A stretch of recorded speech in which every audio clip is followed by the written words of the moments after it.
mag-plant. Ayan, tignan mo, kamukha na siya ni Lutiski. Kilala niyo ba si Lutiski no kabataan?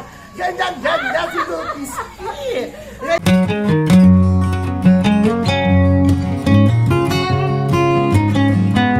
Hello po.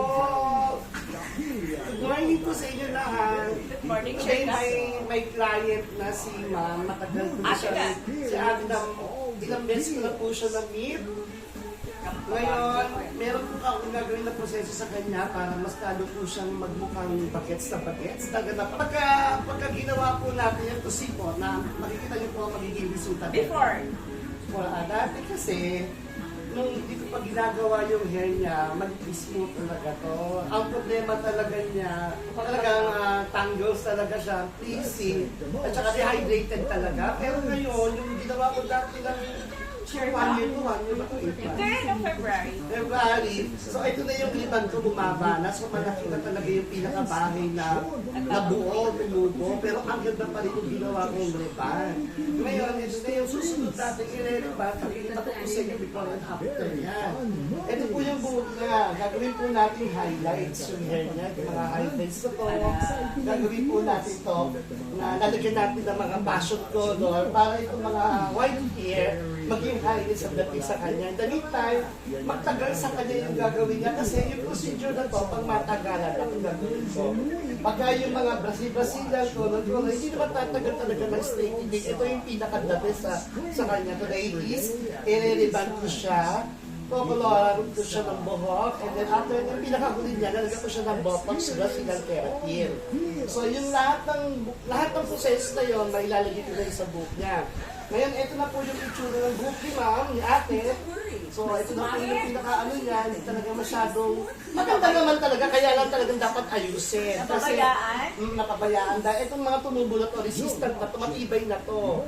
Kung baga sa gamit, heavy duty itong mga bagong tubo niyang buhok. Ngayon, itong dati na to, hindi ko na po to gagalawin dahil maganda naman yung dati. Ngayon, after mga ilang hours, ipakikita po natin kung ano po yung magiging resulta ng buhok niya. Watch it, ha? So, magtatrabaho muna ako. Kilala ka kaya? And then, gagawin ko sa kanya yung before and after. Mamaya pakikita ko na po sa inyo. Ako po si Dennis Castillo, taga rito po ako sa Kalumpit, Bulacan.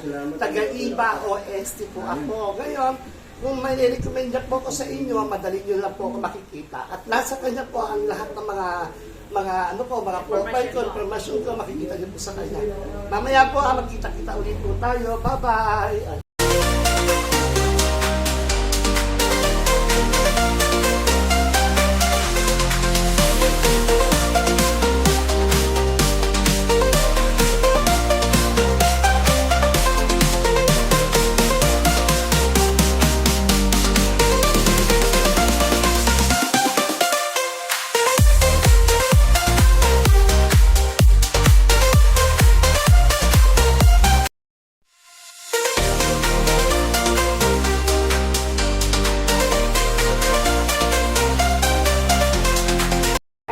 Yung pagkabanlaw ng gamot ko, pinuyo ko ng blower, eto na, straight na. Hindi pa siya napaplanta, straight na. Napakaganda, napakakintab, at batang-bata na ang buhok.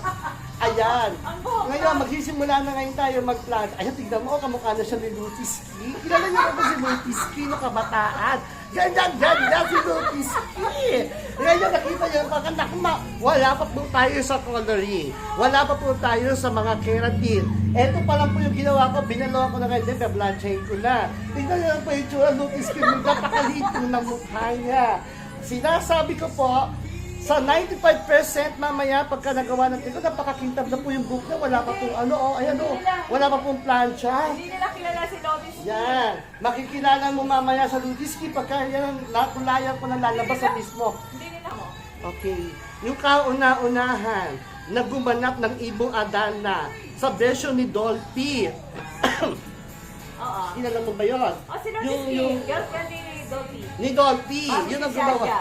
Bago si Shasha Bago si Alma lumabas. Cora. Ngayon, ang pinaka-original talaga niyan, na gumawa ng Ibong Adana, yung babae na yun, si ano? Sino? Si... Kasi ng TV eh.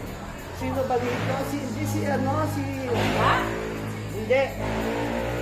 Yung dati siya naging sexy star na maganda. Si Alice Dixon? Hindi lang music yun, maingay. Gusto mo yung kanya music?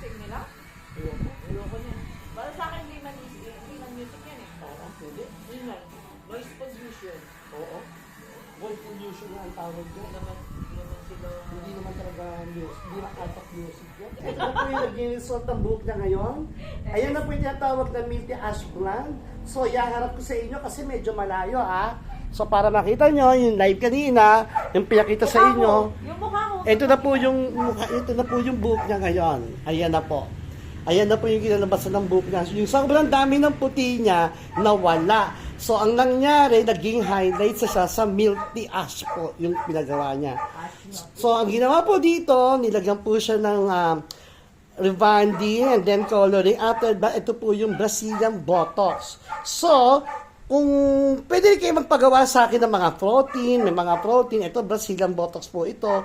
So ito po yung kinalabasan na resulta, yung before and after, nandoon po tayo sa live, makikita niyo po yung live noon, so ano yung pinagmula ng buhok niya, at gaano kaputi. So ladies and gentlemen, si ate, ito na po yung kanyang buhok, presenting, napakagaling kumanta, para siyang ibong Adarna.